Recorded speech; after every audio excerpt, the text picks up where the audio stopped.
বছরের মাঝামাঝি থেকে যে শুরু হয় একজনের পর একজন সারা বছর চলতে থাকে।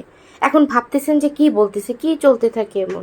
এই যে পয়দা দিবস থেকে বুড়া সবার পয়দা দিবস মনে হয় বছরের মাঝখান থেকে একদম বছরের শেষ পর্যন্ত চলতেই থাকে কথা হচ্ছে ভাই পয়দা দিবস হয়েছে ভালো কথা, গিফটও না হয় দিব, খাওয়াতে হবে কেন? একটার পর একটা দাওয়াত শুরু হলো, আর এই দাওয়াত খেয়ে আমার ওয়েট সারা বছরে আরো 4-5 কেজি বাড়বে। সবাইকে বোঝানোর চেষ্টা করি আমি গিফট দিয়ে দিব, ঠিক আছে, দাওয়াত দিতে হবে না। এই যে দেখেন বার্থডে বয়ের মা কি করতেছে, মানে এগুলো দেখলে আমার এমনি তো অবস্থা খারাপ হয়ে যায়।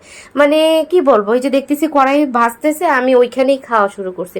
আমি যে কারো বাসায় গেস্ট হয়ে গেছি ওইটা আমার মাথায় নেই, কারণ এগুলো দেখলে আমি আবার নিজেকে ঠিক রাখতে পারি না। আর এই দেখেন অ্যান্ডা প্যান্ডাগুলো যে কি মজা করতেছে, কি না কি যে করতেছে, এটা আসলে বোঝা বড় দায়। ওরা যে কতটা আনন্দ ফিল করে। মাঝে মাঝে ওই যে কেউ দাওয়াত দিলে আর না করি না, চলে যাই খেতে। এই যে খাওয়া স্টার্ট করলাম, যতক্ষণ পর্যন্ত ওই বাসায় থাকবো ততক্ষণ আমরা একটার পর একটা খেতে থাকবো। অনেকেই হচ্ছে আমার স্বাস্থ্য বাড়ার পিছনে কারণ জানতে চান না, এসবই হচ্ছে কারণ। ভাই কয়দিনের জীবন, খেয়ে মরি না হয়। আর এদিকে দেখেন বার্থডে বয়ের মা সাজুগুজু করবে, সে বিশাল বড় এক মেকআপ বক্স বের করেছে। মানে কি বলবো, কয়েকতলা মেকআপ বক্স। আমি এগুলো দেখতেছিলাম, আমি নিজে তো মেকআপ একদম দেই না, তো আমার কাছে এগুলো নেই, তো আমি একটু ইন্টারেস্ট নিয়েই দেখছি কি কি ছিল। খুব সুন্দর, এটা বাইরে থেকে ভাইয়া এনেছে আপুর জন্য। ভাবলাম এটা আপু যখন ওপেন করেছে আমি একটু ভিডিও করে নিই, কারণ আমরা তো কন্টেন্ট ক্রিয়েটরদের কাজই হচ্ছে যেখানে যে জিনিস পাবো ওই যে জার্নালিস্টের মতো হচ্ছে একটু একটু ক্যাপচার করে নিতেই হবে। আর এখন হচ্ছে আমরা খাওয়া দাওয়া শেষের বিকালের দিকে হচ্ছে কেক কাটা হবে। এই যে দেখেন বাচ্চাগুলোর অবস্থা পুরাই খারাপ, এমনিতেই হচ্ছে গরম, তার উপর ওরা দৌড়ঝাঁপ দিয়েছে। এদিকে যে বার্থডে বয়ের 2টা কেক ছিল, তো ওরা খুব বেশি এক্সাইটেড হয়ে আছে। মানে ওদের হচ্ছে কেক খাওয়া মূল উদ্দেশ্য না, উদ্দেশ্য হচ্ছে উপরের ক্রিম। সবগুলো বাচ্চা এক্সাইটেড হয়ে আছে সেই কেকের ক্রিমের জন্য।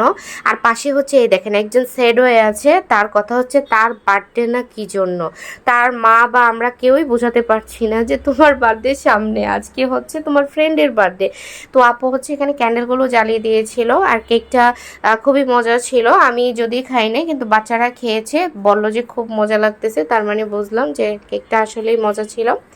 তো এই যে দেখেন কি সুন্দর, বাচ্চারা চুপচাপই ছিল, এখন ওরা একটু বুঝে। গতবার কিন্তু ওরা আরো বেশি এক্সাইটেড ছিল, আর এবার দেখলাম যে ওরা সবাই মোটামুটি মাশাল্লাহ ম্যাচিউর হয়েছে, এই জন্য খুব বেশি উচ্ছৃঙ্খল ছিল না।